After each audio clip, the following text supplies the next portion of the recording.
সুপ্রভাত বন্ধুরা, আমি ঋতু সকাল সকাল চলে এসেছি নতুন এক ব্লগ নিয়ে। ভাবলাম আজ রান্না ও ব্রেকফাস্ট দুটো একসঙ্গে বানাবো। আজ ব্রেকফাস্টে রেখেছি সবজি ওটস ও লাঞ্চে রেখেছি মাছের ঝাল। প্রথমে ভাতটা বসিয়ে দিয়েছি, এবার সবজিগুলো কেটে নেব। সবজিগুলো কাটার জন্য আমি বটিতে সবজি কাটি, তাই বটিটা বসিয়ে নিয়েছি আর এক এক করে সব সবজিগুলো নিয়েছি। প্রথমে আমি ওটস বানানোর জন্য যে সবজিগুলো ব্যবহার করব সেই সবজিগুলো কাটবো। তার জন্য একটু পাত্রে করে জল নিয়েছি, এবার এক এক করে সবজিগুলো কেটে ওর মধ্যেই দেব। পেঁয়াজ কালি নিয়েছি আমি কিছু, আর বিনস নিয়েছি কিছু, একটা ফুলকপি নিয়েছি ছোট্ট সাইজের, আর দুটো গাজর নিয়েছি, পেঁয়াজ নিয়েছি দুটো বড় বড়, আর একটা লঙ্কা, একটা আলু নিয়েছি মাঝারি সাইজে। এগুলোকে এক এক করে ছোট ছোট টুকরো টুকরো করে গোল গোল টুকরো করে কেটে নেব।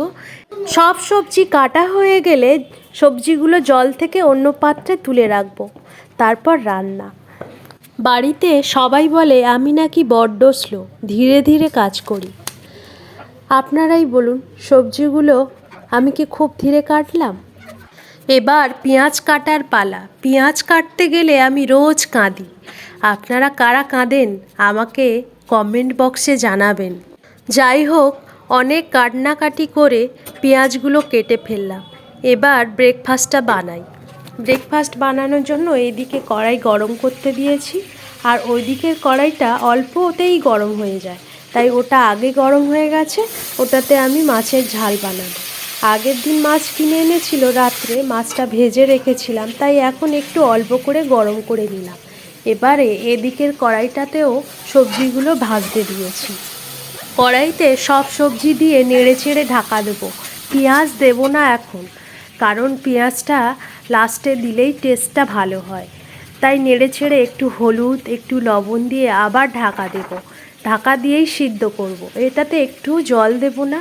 এখন ভাপিয়ে ভাপিয়ে যদি ভাজা করতে পারি, টেস্টটা খুবই সুন্দর লাগে। এবার মাছের ঝাল তৈরির পালা। মাছের ঝাল তৈরি করার জন্য লঙ্কা আর টমেটো দিয়েছি, এবার একটু রসুন বাটা দিলাম, দিয়ে ভালো করে কষতে থাকবো। তারপর পেঁয়াজগুলোও দিয়ে দেবো। পেঁয়াজটা আমি বড় সাইজের একটা পেঁয়াজ নিয়েছি। টমেটোটা আমি দুটোই দেব। প্রথমে একটা দিয়েছিলাম, একটাতে মনে হলো কম হবে গ্রেভি, তাই আরও একটা টমেটো দেব।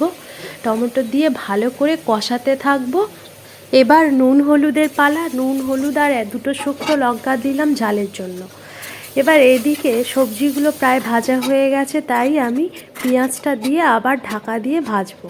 এবার গ্যাসের ফ্লেমে অন্য একটা কড়াই বসিয়ে কড়াইটা হালকা গরম করে ওটসগুলোকে ড্রাই রোস্ট করতে হবে। কিছুক্ষণ নাড়াচাড়া করলেই রেডি। এবার একটা স্ট্রেনারে ভালো করে চেলে নিতে হবে, তারপর ওটসগুলো সবজির সঙ্গে দিয়ে নাড়াচাড়া করে এক বাটি পরিমাণের জল দিয়ে আবার ঢেকে দিতে হবে। এবার মিষ্টি মেশানোর পালা। আমি এখানে মিছরির গুঁড়ো ব্যবহার করেছি, চিনি না ব্যবহার করাই ভালো। মাছের ঝালের মশলাটাও কষানো হয়ে গেছে। এবার আমি মিক্সিং জারে নিয়েছি, এগুলোকে পেস্ট বানিয়ে নেব। ওটসটা একেবারে রেডি। এবার আমি ঘি আর গরম মশলা দিয়ে নামিয়ে নেব। ব্রেকফাস্টটা খেতে কেমন লাগছে? টেস্টি।